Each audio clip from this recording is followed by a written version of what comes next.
Bonjour avec vous Esma. Aujourd'hui on se retrouve dans une nouvelle vidéo où je vais répondre à une question que je reçois souvent, c'est combien il me faut de temps pour faire la préparation de la certification STQB.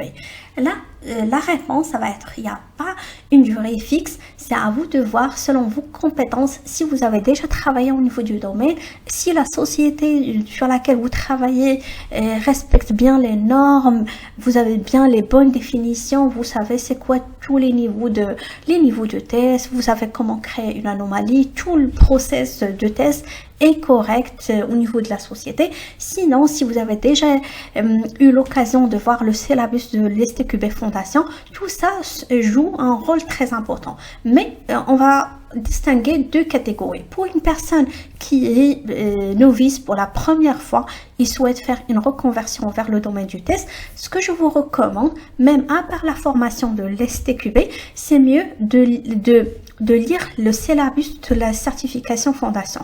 Lorsque vous allez commencer à lire le syllabus, ça se peut la première fois, ça va être chinois pour vous, des mots que vous n'avez jamais entendus, mais comme ça vous pouvez commencer à les souligner et par la suite de le taper, de les rechercher sur internet et vous allez trouver pas mal de vidéos sur les sujets. Par exemple, vous allez entendre le niveau d'intégration, le niveau de test, les tests système, les tests d'acceptance. Et là, vous allez juste chercher ces mots-clés et vous aurez une idée.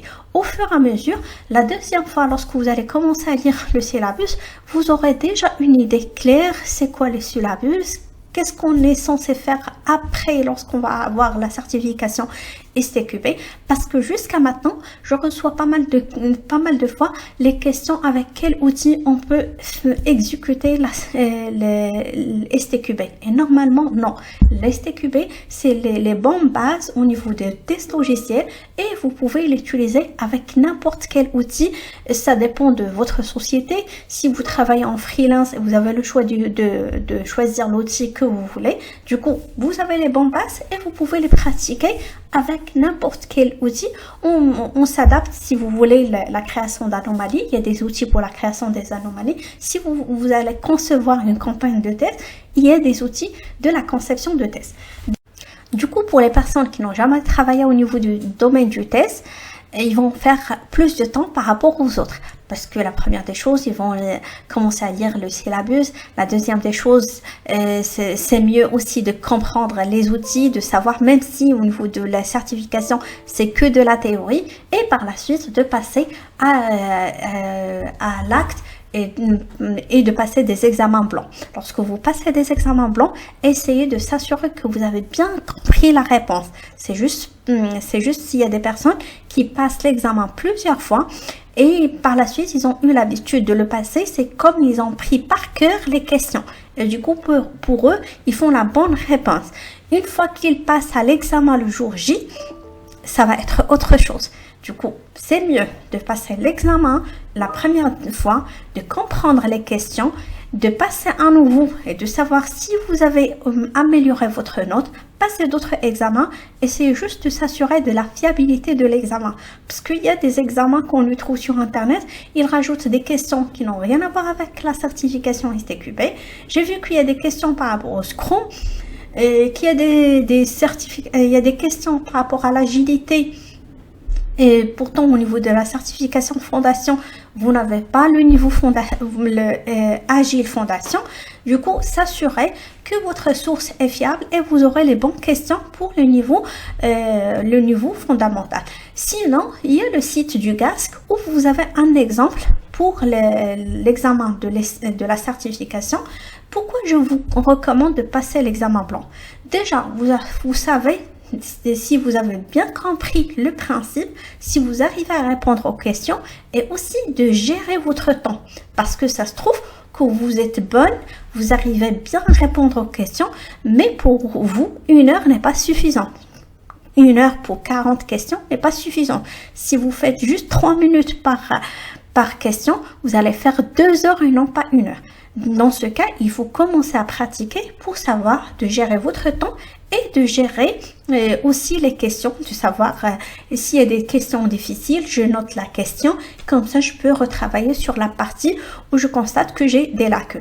Ça, c'est la partie d'examen blanc, que ce soit la personne qui a déjà de l'expérience ou pas, je vous recommande vivement de faire l'examen blanc, comme ça vous pratiquez, vous n'aurez pas de surprise le jour J.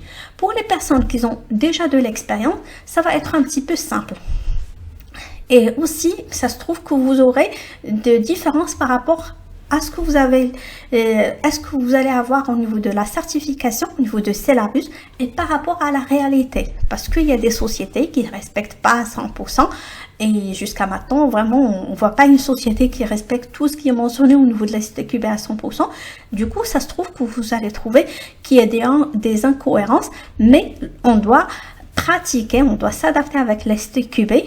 Et on doit avoir la mentalité d'un testeur logiciel certifié pour répondre le jour J avec les bonnes questions qui sont mentionnées, avec les bonnes réponses, qui sont mentionnées au niveau du syllabus. Du coup, il faut juste aussi la même chose si vous avez plusieurs choix, si vous allez faire la formation auprès d'un centre ou auprès de votre société, ou vous avez l'auto-formation, moi j'ai déjà une formation sur internet, il y a pas mal de personnes qui ont réussi à avoir la certification, et il y a l'examen blanc, soit que vous avez déjà des examens blancs, soit le site officiel du GASC, et par la suite, une fois que vous commencez à avoir plus 65%, dans ce cas, vous pouvez dire que c'est bon, c'est le moment pour que je puisse faire l'inscription. Moi, je vois qu'il y a des personnes qui font l'inverse, qui font l'inscription au plus tôt et là, ils commencent à stresser. Là, j'ai la semaine prochaine l'examen, je n'ai pas le temps, je travaille, je termine jusqu'à 18h, je retourne chez moi à 20h, fatiguée, j'ai pas le temps. Et là, par la suite, ils commencent à faire une journée pour passer des examens blancs. Et il n'est même pas sûr s'il a pu retenir tout et par la suite il passe la certification. Prenez votre temps, ça j'insiste beaucoup, prenez votre temps, c'est comme n'importe quelle certification pour augmenter vos chances et aussi pour dépasser le score largement. Comme ça, si peut-être le jour de l'examen, vous avez raté une question, c'est juste peut-être vous avez paniqué pour une question, comme ça vous aurez d'autres questions qui sont correctes et vous allez réussir à avoir votre certification STQB. Pour information, normalement, la certification, c'est pas quelque chose qui est très difficile. Si vous préparez à l'avance, il n'y aura pas de surprise. Il n'y a pas de questions pièges, il n'y a rien. C'est juste, vous devez faire attention. Parfois, il y a des questions où il vous demande de faire deux choix. Il y a des questions où il vous demande de faire un seul choix. Ça se trouve que vous allez faire toutes les questions, il y a un choix. Et du coup, vous avez pris l'habitude de répondre avec une seule réponse et ça se trouve que si vous faites pas vous lisez pas votre question, vous allez choisir une partie de la question et dans ce cas vous devez être vigilant, lisez votre question, prenez votre temps, mais aussi il faut s'assurer que vous prenez pas assez de temps pour répondre à chaque question. Pour les questions qu'on est sûr qui sont mentionnées noir sur blanc au niveau du syllabus, ça minimum 1 minute, même pas, je réponds et je passe à la question. Et pour les questions où je dois faire un petit peu je dois réfléchir, je prends un petit peu mon temps, dans ce cas, je peux me permettre de faire 2 minutes pour répondre à cette question.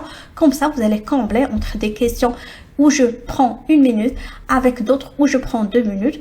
Là, à la fin, une heure, vous devez répondre à 40 questions. Et là, je profite aussi pour répondre à une question. Il y a des personnes qui me demandent si j'ai répondu la mauvaise question, est-ce que ça va m'impacter au niveau de la note finale? Non, ça vous impacte pas. C'est juste les bonnes questions qui vont être comptées et non pas les mauvaises questions. Et là, normalement, ce que je vous recommande, préparez-vous avant de faire l'inscription pour passer la certification STQB et dès que vous constatez que vous êtes capable de la passer, vous pouvez la passer. Pour une personne qui a de l'expérience, même peut-être juste un week-end est suffisant pour que la personne aille la formation. Déjà, il y a maintenant les formations en ligne. Vous pouvez faire la formation en ligne et par la suite de faire par exemple, l'examen blanc.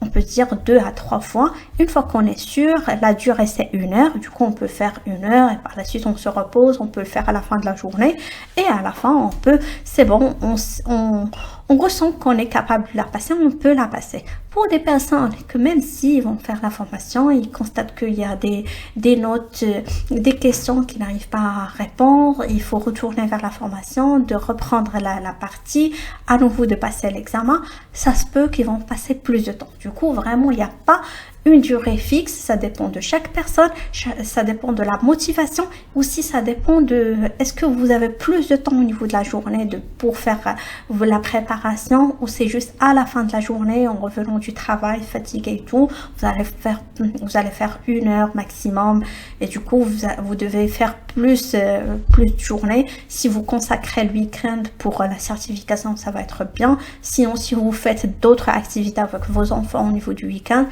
à vous de voir, ça dépend d'une personne à une autre. Le mieux, une fois que vous serez capable, ne stressez pas. Dans ce cas, vous pouvez faire l'inscription en ligne ou de demander à votre employeur de vous faire l'inscription si c'est lui qui exige la certification STQB. C'était tout pour aujourd'hui. Si vous avez des questions, n'hésitez pas de me laisser ça en commentaire et je traite ça et on ferait d'autres vidéos sur d'autres sujets. Si le contenu de la chaîne vous intéresse, n'hésitez pas de vous abonner à la chaîne, de liker la vidéo, de la partager avec les personnes qui s'intéressent au domaine du test. Comme ça, le YouTube peut proposer notre vidéo à d'autres personnes. Je vous souhaite une excellente journée.